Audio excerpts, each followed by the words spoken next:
Yeah, Michelle, she's blonde kind of girl, you know. Uh, love the girl. She smile a lot. Yeah, Michelle, she laugh louder. That's what I need to do. She laugh louder and oh, she's by then I think I was like singing a little bit, yeah, singing a little bit, you know. And she used to tell, I was in church too, into my church too. It don't matter who I meet in my life, you know what I'm saying? I don't ask you to go to church with me, but let me go to church and do my thing, you know what I'm saying? So one time I invited her to our church. I invited Michelle to our church. She said she was going, but then when time came, she didn't want to go. That's typical American girls. You know what I'm saying?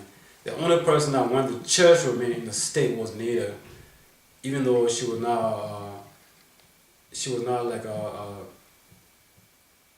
Christian, you know, as the case may be, but at least she went to church with me, you know what I'm saying?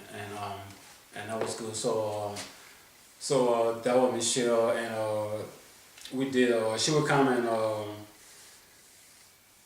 yeah. One time I was working this one telemarketing company. She came and picked me up when I had something wrong with my car actually. So yeah, and that was that. So like I said, she was suffocating me, and then I have to come to Europe. I have to take a break and come to Denmark. Oh, what happened was the police took my car, right? They took my car. Um, at one point, I went to work like from 3 to 11, and then this one girl asked me to drop her off in a certain area. It's called Crystal. Crystal Lake. Minneapolis is like divided into different sections. Now we have Robbinsdale. Robbinsdale is like if you're a driver that don't have no driver license or your insurance, if you don't have everything in check, then it's a risk to drive those places. And one of those places was Crystal, right? Robbinsdale is one and Crystal is one. So, and the girl that wanted me to drive her, she lived in Crystal. I said, I'm saying, you know, no, I can't go there. I mean, especially at this time of at this time of the day, at this hour, no, not 12 o'clock, midnight, no, I can't do it. So, I mean, she insisted that I should drive her out there. I drove out there, you know what I'm saying?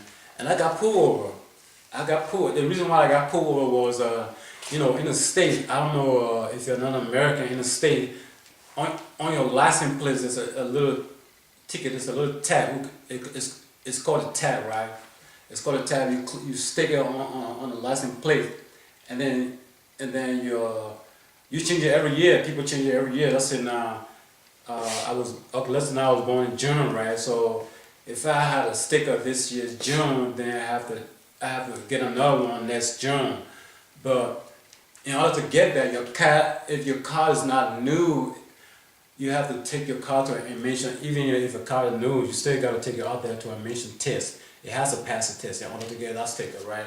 So I had this one car. It was a four. I can't remember the make, but it was a V8. It was a B car, you know, and but it won't pass the test, right? It won't pass the test. So I had two cars, right? I had two cars. No, actually, it was my Chevy. I had a Chevy Caprice. I had a Chevy Caprice and a four. I can't remember. They were both V8, right?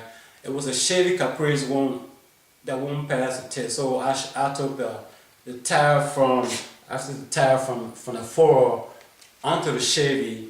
You know what I'm saying? Pretending that, you know, and I'm good. But then when I got pulled over, the cops realized that I'm driving on a four tab, but actually I was driving Chevy, so it didn't match up. So I got pulled over. I mean, like when I got pulled over, you could see squads of police cars around me, maybe like five different police cars, like I was some kind of a criminal or something like that.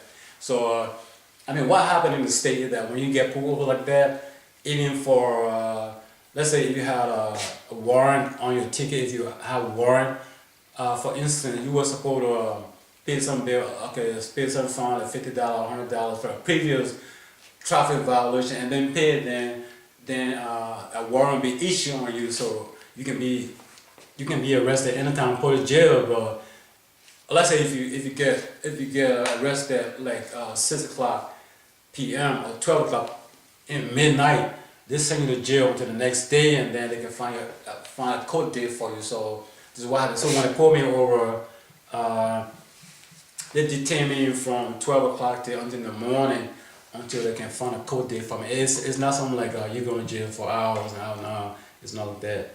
And so they pulled me over, and then they took my car. I mean, of course they have to take your car. They took my car, and now I have no more car. So I think what happened? One of them drove me home.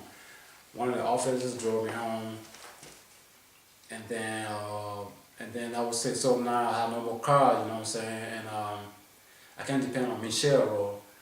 So typical me, I didn't. It was winter time. It was winter time. You know, I didn't want to get on a bus, so I want to take a break and go to Europe and come to Denmark. And I came to Denmark, and on top of that, Michelle was like suffocating me. It's not like whenever problem comes, whenever difficulty comes, I want to run away from it. It's not like that. It's just that I just decided to come to Denmark and see my kids, you know, and give it a try again, but it didn't work out. You know what I'm saying? It didn't work out. So and plus Michelle was suffocating me. I couldn't take it. So I came to Europe. I came to Denmark. I was here for 3 months and then went back again. Again, you know, after being here for 3 months, I went back to the States. Michelle came and picked me up, and she took me to her place. Actually, I don't know if she was dating, but nothing really happened. And then I'm gonna continue from here.